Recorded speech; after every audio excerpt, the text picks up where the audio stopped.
ये देखो, फिर से शुरू हो गई। मैं तो परेशान हो गई हूँ इस लड़की से। क्या हुआ माँ, क्यों इतना गुस्सा कर रही हो? गुस्सा न करूं तो क्या करूं? हाँ, कब से आवाज लगा रही हूँ, लेकिन इन मैडम को एक बार में सुनाई कहाँ देता है। ओहो माँ, आप ही देखो ना, मैंने कितना सुंदर डिजाइन बनाया, बस इसी में ध्यान लगा था मेरा, शायद इसीलिए आपकी आवाज सुनाई नहीं दी होगी। अच्छा बताओ क्या काम है, मैं ये बाद में पूरा कर लूंगी। कुछ काम नहीं, खाने की थाली कब से लगा कर रखी है, अब महारानी को फुर्सत मिल गई हो तो चलकर खा लो। अच्छा खाना खाना है, अब आप शुरू करो, मैं बस 2 मिनट में आऊं। हाँ हाँ पता है तेरे 2 मिनट। इतना कहकर हिना की माँ सुमित्रा गुस्से में वहां से चली गई और फिर खाने की मेज पर।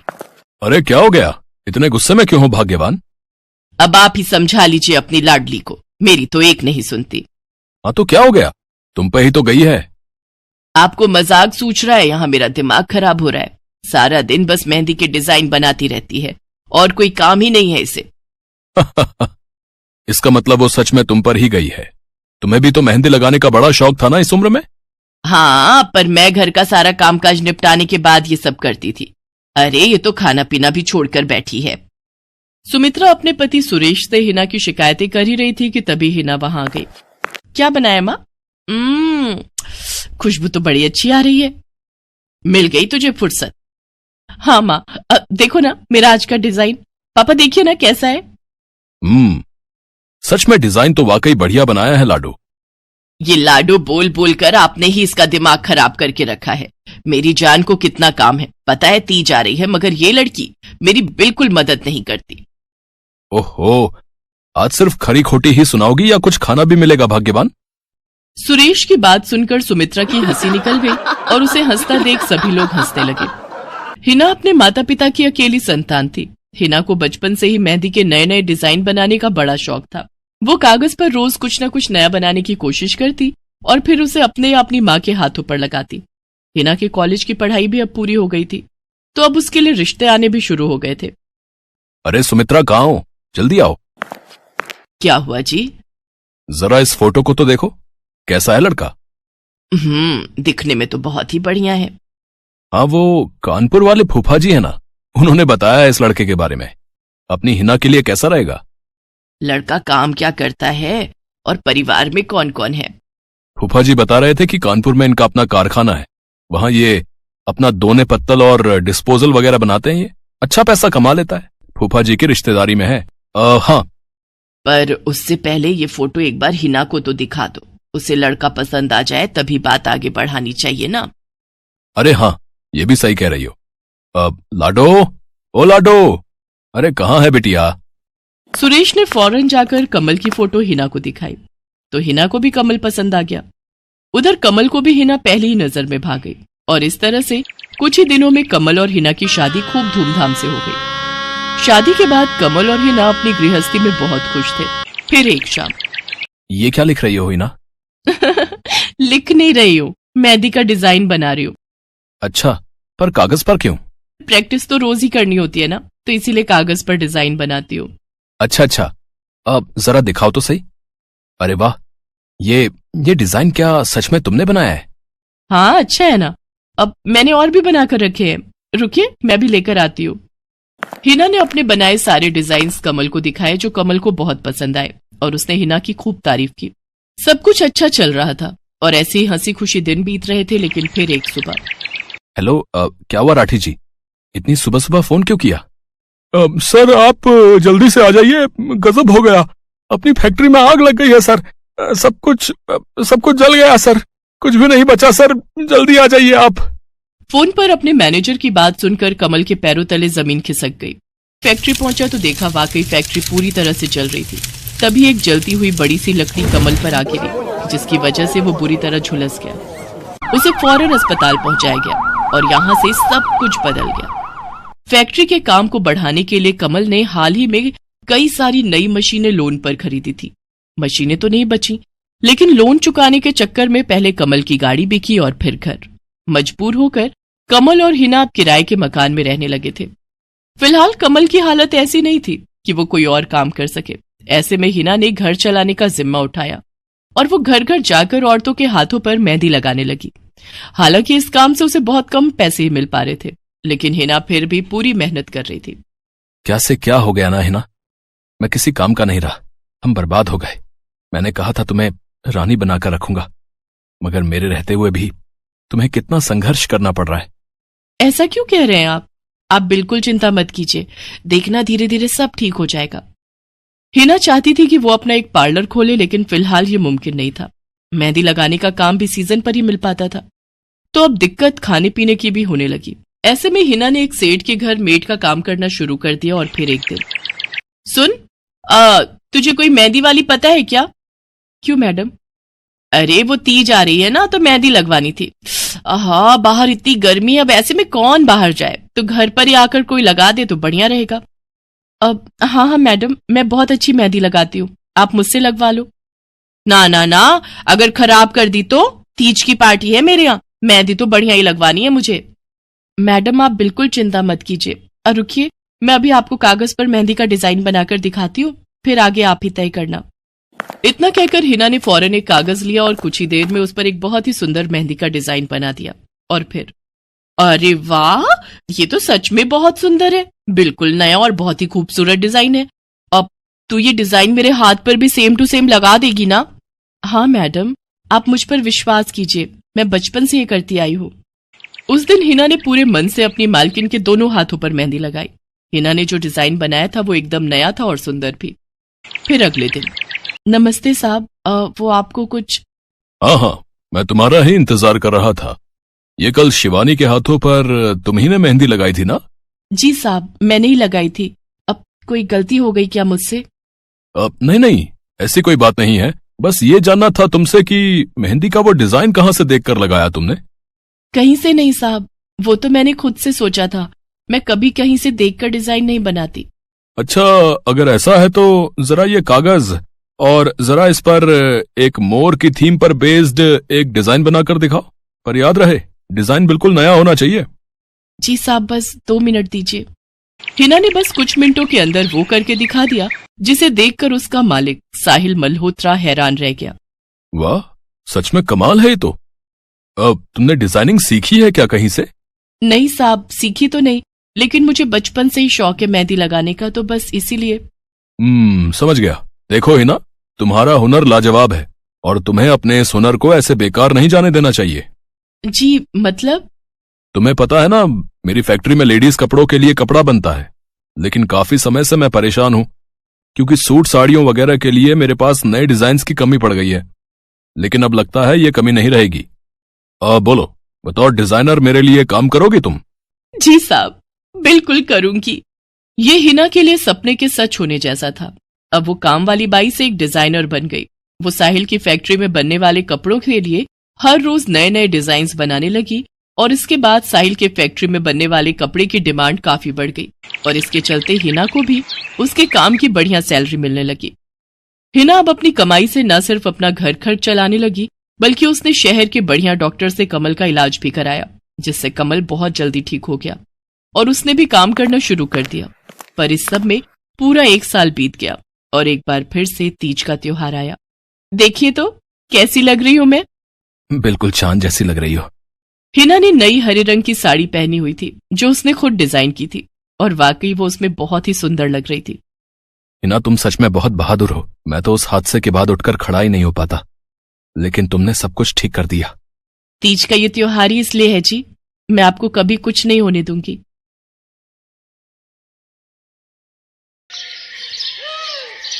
मीरा, ओ मीरा, चल तो जल्दी से आटा गूंथ दे, मैं फटाफट रोटियां सेक दूंगी। नहीं माँ, मैं नहीं गूंथ पाऊंगी, मैंने मेहंदी लगा ली है हाथ पर। क्या? सुबह सुबह तू फिर मेहंदी लगाकर बैठ गई? बड़ी मक्कार है सच में, काम में मदद ना करनी पड़े इसलिए जब देखो मेहंदी लगाकर बैठ जाती है। चल जल्दी से हाथ धोकर आ मेरे पास, मुझे काम पर जाने के लिए देर हो रही है। माँ बस आज कर लो ना, देखो ना मैंने कितनी मेहनत से कितना सुंदर डिजाइन बनाया है। लेकिन जैसे ही उसकी नजर मीरा के हाथों पर पड़ती है, उसका गुस्सा पल भर में गायब हो जाता है। वो मीरा से कहती है, अरे वाह मीरा, तूने तो बड़ी सुंदर मेहंदी लगाई है। हाँ माँ, वो शांति दीदी ने मुझे एक किताब दी थी कल, उसमें बड़े सुंदर सुंदर डिजाइन बने हैं, बस उसी में से देखकर लगाई है मैंने। सुंदर है ना? हाँ बहुत सुंदर है। अरे लेकिन मुझे तो ओफो, फिर लगा लिया ना तूने बातों में। पहले से ही देर हो रही है, ऊपर से तू भी मेहंदी लगाकर महारानी जैसे बैठ गई है। माँ, तुम इतना परेशान क्यों होती हो? 1-2 घंटे में जब मेरी मेहंदी सूख जाएगी तो मैं घर के सारे काम कर दूंगी। मीरा की बात मानकर कावेरी काम पर चली जाती है। वो एक बड़ी सोसाइटी के घरों में काम करती थी और इसी काम से कावेरी और मीरा का गुजारा चलता था। कावेरी के पति की कई साल पहले एक सड़क हादसे में मौत हो गई थी। तब से कावेरी पर ही सारी जिम्मेदारी थी। मीरा भी घर के कामों में उसका पूरा हाथ बटाती थी। मीरा को मेहंदी लगाना बहुत पसंद था। उसने अपने घर के पीछे मेहंदी के कई सारे पौधे लगा रखे थे, जिनका वो बहुत ख्याल रखती थी। वो अपने हाथों से मेहंदी के पत्तों को पीसकर अपने हाथों में लगाने के लिए तैयार करती थी। फिर एक दिन, मीरा, हमें इस जगह पर थोड़ी मोड़ी खेती कर लेनी चाहिए। ये मेहंदी के पौधों से कुछ कमाई थोड़ी ही हो रही है। खेती कर लेंगे तो कुछ पैसे ही बन जाएंगे।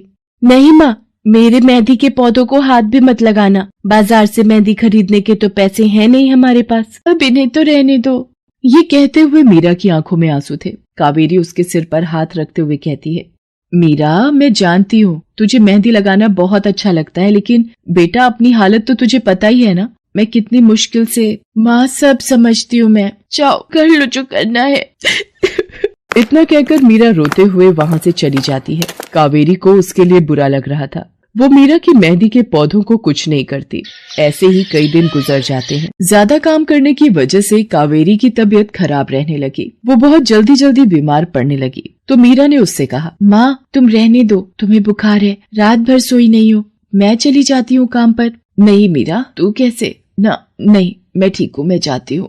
कावेरी जैसे ही उठकर चलने की कोशिश करती है, अचानक उसे चक्कर आ जाता है। मीरा उसे सहारा देकर बिस्तर पर लिटा देती है और उससे कहती है, बस माँ, अब तुम आराम करोगी और काम पर अब से मैं जाऊंगी। कावेरी घर पर रहकर आराम तो कर रही थी, लेकिन वास्तव में उसे अच्छे इलाज की भी जरूरत थी, जिसके लिए पैसे थे नहीं। दूसरी तरफ अब हर रोज मीरा काम पर जाती और लौटकर घर के भी सारे काम उसे ही करने पड़ते थे। इस सब में उसे मेहंदी लगाने का बिल्कुल भी वक्त नहीं मिल पाता था। मीरा, कितने दिन हो गए तूने मेहंदी नहीं लगाई? हाँ माँ, बस मन नहीं कर रहा। अच्छा, मेहंदी लगाने का तेरा मन नहीं? मैं सब जानती हूँ। मैंने बिस्तर पकड़ लिया है और मेरी फूल सी बच्ची पर सारे काम पड़ गए हैं। अब बस बहुत हो गया आराम। मीरा, जा, तू जाकर मेहंदी लगा ले, आज मैं जाऊंगी काम पर।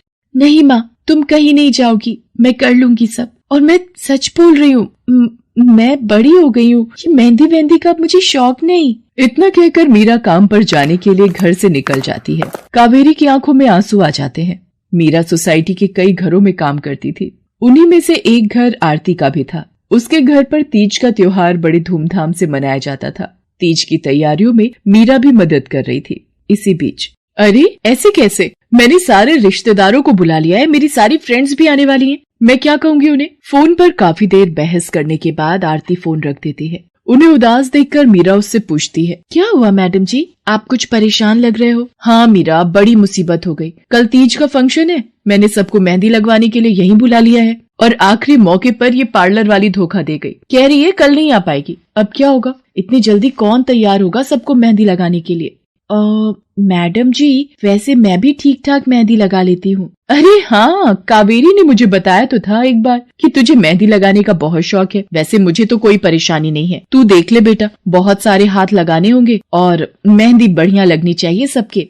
आप बिल्कुल चिंता मत करिए मैडम जी, मैं सब अच्छे से करूँगी। बहुत दिनों बाद मीरा के चेहरे पर खुशी थी। उसने घर पहुंचते ही मेहंदी के खूब सारे पत्ते तोड़कर पत्थर पर पीसना शुरू कर दिया। ये देखकर कावेरी ने मीरा से कहा, अरे मीरा, शाम हो गई है, अब मेहंदी मत लगा, मौसम भी ठंडा है बेटा। ये मेहंदी मैं अपने लिए नहीं पीस रही माँ, वो 5वें फ्लोर वाली मैडम जी है ना, कल उनके यहाँ लगानी है। अच्छा बेटा, पर ध्यान से बेटा, वो बड़े लोग हैं, कोई गलती ना हो जाए। माँ, तुम बिल्कुल चिंता मत करो, मेहंदी लगाने में मुझसे कभी कोई गलती हो ही नहीं सकती। मीरा खूब सारी मेहंदी तैयार करके अगले दिन आरती के घर पहुंच जाती है। वो अपनी मेहंदी को कोन में भरने लगती है कि तभी आरती की एक फ्रेंड आरती से, आरती, ये किसे बुला लिया तुमने? मैंने जिस पार्लर का नंबर दिया था तुम्हें, उससे बात नहीं हुई क्या? हुई तो थी, लेकिन उसने आखिरी वक्त पर मना कर दिया। तुम बिल्कुल चिंता मत करो, ये मीरा है, मेरी हाउसमेड है ना कावेरी, ये उसी की बेटी है, बहुत अच्छी मेहंदी लगाती है ये। ओफो आरती, तुम भी ना, पार्लर की बात अलग होती है, उन लोगों का मटेरियल ब्रांडेड होता है, मेहंदी के रचने की गारंटी मिलती है वहां से। और इसकी मेहंदी तो मुझे कुछ समझ नहीं आ रही, इस पर तो कोई लेबल तक नहीं है। अगर कुछ गलत रिएक्शन हो गया हाथों पर तो।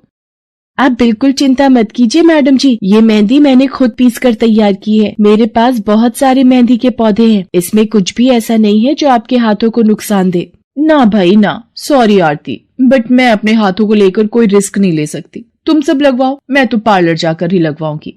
इतना कहकर आरती की दोस्त शालिनी वहाँ से चली जाती है। आरती मीरा को इशारा देकर काम शुरू करने को कहती है। अरे वाह, मानना पड़ेगा, इस बच्ची ने कमाल की मेहंदी लगाई है। मुझे तो नहीं लगता कि इस मेहंदी का वैसा रंग आएगा जैसा पार्लर वाली मेहंदी का आता है। अब बस भी करो शालिनी, मेहंदी कैसी रचेगी ये कल तक पता चल ही जाएगा ना। बच्ची है वो, उसे इस तरह डराओ तो मत। अरे मुझे क्या, मेरे हाथ कौन सा खराब होने वाले हैं, तुम ही लोग लगवाओ और तुम ही भुगतना। शालिनी गुस्से में वहाँ से चली जाती है। उसे पूरा यकीन था कि मीरा की मेहंदी रचेगी नहीं, साथ ही हाथों पर उसका गलत रिएक्शन भी हो सकता है, लेकिन जो हुआ वो इससे बिल्कुल अलग था। अगले दिन मीरा के घर पर। अरे मैडम जी, आप यहाँ? आपने तो आज काम पर आने के लिए मना किया था ना, मैं इसीलिए नहीं आई। हाँ, कल तुम कितना थक गई थी, इसीलिए मैंने आने को मना किया। मैं यहाँ तुम्हें काम पर बुलाने नहीं बल्कि किसी और काम से आई हूँ। अंदर नहीं बुलाओगी? अरे माफ कीजिएगा मैडम जी, आइए अंदर आइए। आरती को देखकर कावेरी भी बिस्तर से उठकर खड़ी हो जाती है। आरती के साथ उसकी दोस्त शालिनी भी थी। मीरा उन दोनों को पानी देते हुए कहती है, ये लीजिए मैडम जी, मेहंदी तो ठीक से रची ना मैडम जी? ये तुम्हें मैं नहीं शालिनी बताएगी। फिर शालिनी अपने हाथ मीरा की तरफ बढ़ा देती है। उसके हाथों पर कई जगह छाले पड़े हुए थे। ये देखकर मीरा उससे कहती है, अरे ये क्या हुआ मैडम जी? मैंने तुमसे मेहंदी नहीं लगवाई, उल्टा तुम्हारा अपमान करती रही, उसी की सजा मिली है मुझे। मैंने सबसे महंगे वाले पार्लर में जाकर मेहंदी लगवाई। मैंने उनसे जोर देकर कहा कि मेहंदी का रंग बहुत बढ़िया आना चाहिए। इस चक्कर में उन्होंने पता नहीं क्या क्या मिला दिया मेहंदी में, और मेरे हाथों का ये हाल हो गया। और दूसरी तरफ तुम्हारी मेहंदी, जिसने भी लगवाई उसके हाथों की रंगत ही अलग है। देखो आरती के हाथ देखो जरा। आरती ने अपने हाथ आगे बढ़ा दिए, जिन पर मीरा के हाथों से लगी मेहंदी का बहुत ही अच्छा रंग चढ़ा था। फिर आरती कावेरी के पास जाकर उससे बोली, बस कावेरी, ये झाड़ू पोछा और बर्तन बहुत करवा लिए तुमने मीरा से, ये अब वो करेगी जो इसे करना चाहिए। जी क्या मतलब मैडम जी? ये अब मेहंदी लगाएगी सबके हाथों पर। हमारी एक दोस्त का अपना ब्यूटी पार्लर है, उसे मीरा का काम और उसकी मेहंदी की क्वालिटी बहुत अच्छी लगी। वो मीरा को अपने यहाँ काम देना चाहती है, अच्छे पैसे भी देगी वो मीरा को, और तो और वहाँ रहकर मीरा पार्लर के दूसरे काम भी सीख पाएगी। आरती की बात सुनकर कावेरी की आंखों में आंसू आ जाते हैं। वो हाथ जोड़कर आरती का शुक्रिया अदा करती है। मीरा भी बहुत खुश थी। अब न सिर्फ वो अपना मेहंदी लगाने का शौक पूरा कर सकती थी, बल्कि अच्छे पैसे कमाकर अपनी माँ का इलाज भी करवा सकती थी। एक समय की बात है, केशवपुर नामक गांव में सरला नाम की एक बूढ़ी विधवा औरत अपने बेटा बहू के साथ रहती थी। सरला की बहू जया स्वभाव से बहुत बुरी थी। वो रोजाना सरला से बात बात पर लड़ती रहती थी। सरला का पति किशन शहर में मजदूरी करता था, इसलिए वो कभी कभी ही गांव आ पाता था। किशन शहर से घर खर्चे के लिए पैसे भेजता तो 2 लिफाफे भेजता, एक अपनी माँ के नाम और एक अपनी पत्नी के नाम। पर जया सरला के पैसे भी अपने पास ही रख लेती थी। ऐसे ही एक दिन, ये सरला देवी और जया जी के नाम के मनी ऑर्डर हैं। लाओ भैया, जल्दी से मुझे दे दो। ये सरला देवी के हस्ताक्षर करके ही उन्हें मिलेगा। माँ जी आराम कर रही हैं, लाओ मैं अंगूठा लगवा कर लाती हूँ। ए बुढ़िया, जल्दी से इस कागज पर अंगूठा लगा दे। भैया मनी ऑर्डर मुझे दे दो। जया सारे पैसे अपने पास रख लेती है और अपने और बेटे बिट्टू के लिए खाने पीने की चीजें खरीद लाती है। माँ बहुत भूख लगी है। ये देख मैं तेरे लिए कितने सारे पकवान लाई हूँ, पूड़ी, छोले, समोसे, कचौड़ी। चल हम दोनों मिलकर खाते हैं, मजा आ जाएगा। जया बहू, बहुत भूख लगी है, सुबह से कुछ भी नहीं खाया है। अगर थोड़ा सा कुछ खाने को मिल जाता तो। पता नहीं इस बुढ़िया को कितनी भूख लगती है, जब देखो हम माँ बेटे के खाने पर नजर लगाती रहती है। ये ले पकड़, आधी कचौड़ी दे रही हूँ, अब रात तक कुछ खाने को नहीं मिलेगा। और तुझे तो मैंने बोला था कि कपड़े धो देना, तेरे से अभी तक कपड़े नहीं धुले। ये कचौड़ी खाकर चुपचाप सारे कपड़े धो देना, नहीं तो मुझसे बुरा कोई नहीं होगा। बेचारी सरला कचौड़ी का एक टुकड़ा खाकर भला क्या पेट भरती। वो फिर से दोबारा काम पर लग जाती है। एक दिन किशन शहर से वापस आने वाला था। जया को पता था कि जब किशन सरला से पूछेगा कि वो उसे पैसे बराबर भेजता है तो उसे मिलते हैं या नहीं। ये बात सोचकर जया थोड़ा घबरा जाती है और वो सरला से कहती है, ओ बुढ़िया, अगर तूने अपने बेटे से कहा कि तुझे उसके भेजे हुए पैसे नहीं मिलते तो मुझसे बुरा कोई नहीं होगा। वो तो एक दिन रहकर चले जाएंगे, उसके बाद जो मैं तेरा हाल करूंगी ना, फिर तू देखती रह जाएगी। इसलिए अपने बेटे के सामने दुखड़े रोने की कोशिश मत करना। नहीं बहू, मैं किशन को कुछ नहीं कहूंगी। माँ, मैंने तुम्हें पैसे भेजे थे, वो तुम्हें मिल गए थे ना? अरे आप बिना कैसी बातें करते हो? माँ जी को मैं बराबर से पैसे देती रहती हूँ।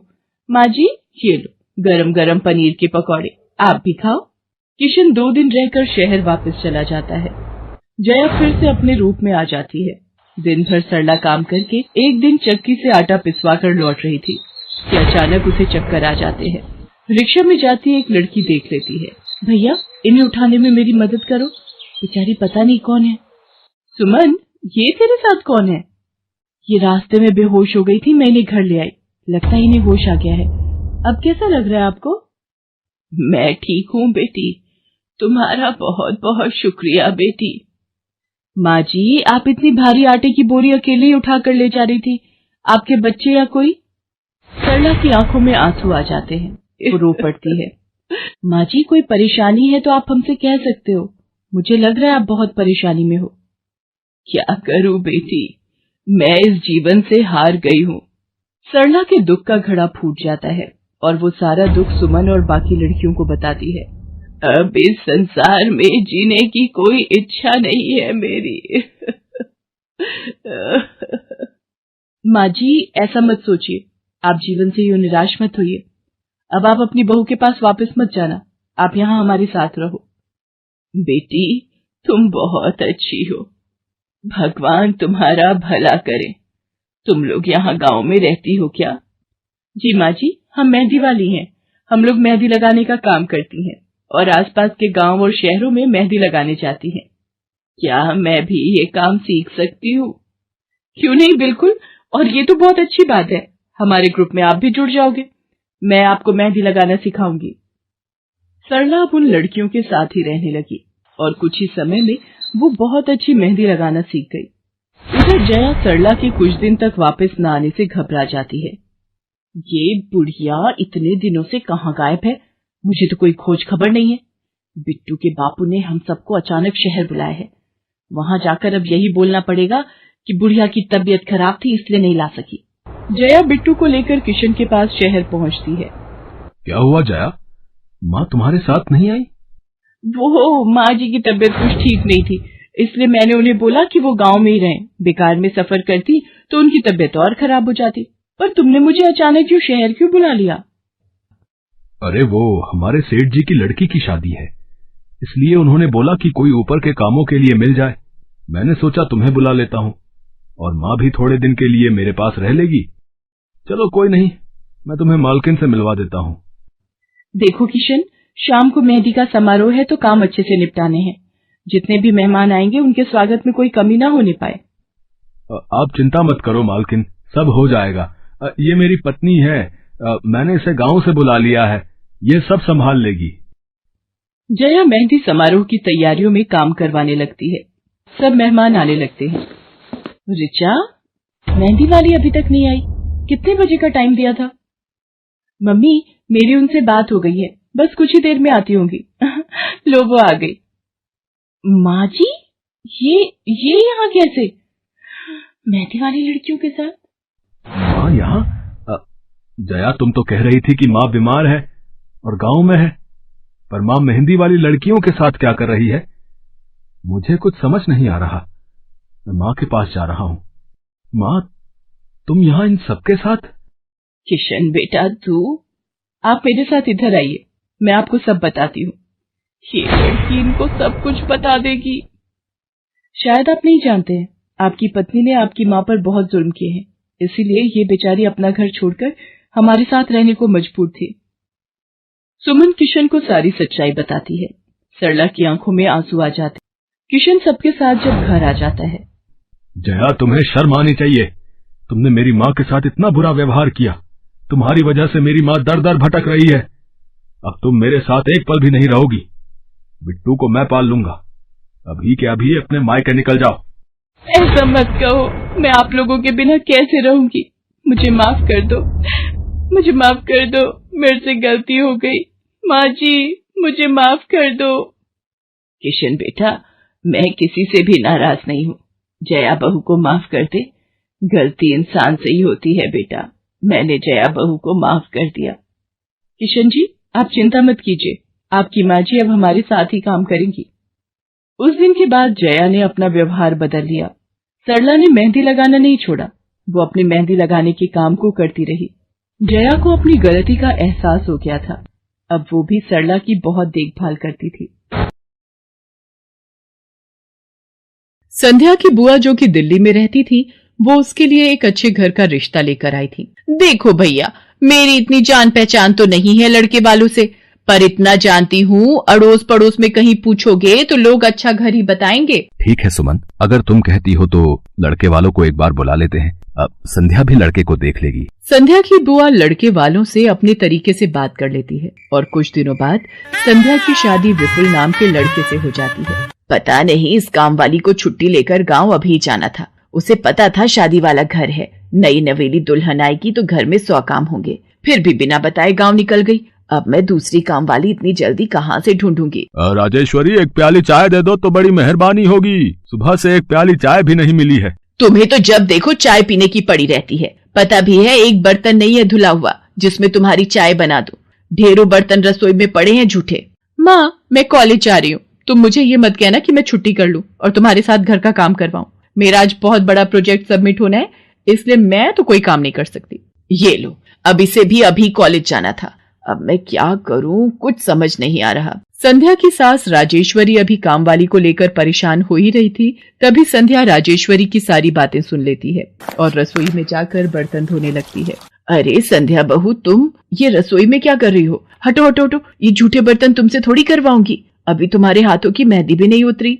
माँ जी आप परेशान मत हो, मैं थोड़ी देर में ही सारा काम निपटा दूंगी। आप अकेले इतना काम नहीं कर पाओगे। ठीक है, अगर तुम कहती हो तो मैं कोई और काम कर लेती हूँ। माँ पड़ोस में किसी से पता करो, शायद कोई और काम वाली मिल जाए। मैंने पूछा था पर अभी किसी भी काम वाली के पास समय नहीं है। पुलकित काम पर चला जाता है। संध्या सारे घर का काम करती है। अब तो रोजाना ही ऐसा होने लगा। काम वाली तो थी नहीं। संध्या की ननद पूजा सुबह होते ही कॉलेज निकल जाती और सास पैरों में दर्द के बहाने बिस्तर पर आराम करती। संध्या तो मानो घर के कामों में ही उलझ गई। एक शाम, माँ तुम बिल्कुल सही बहू ढूंढ कर लाई हो। बेचारी गरीब घर की है, इसलिए चुपचाप संस्कारी बहू की तरह घर के काम कर लेती है। अगर कोई पैसे वाले घर की लड़की बहू बनाकर ले आती तो वो पूरे घर को अपने इशारों पर नचाती और तुम और मैं बस बर्तन घिसते रह जाते।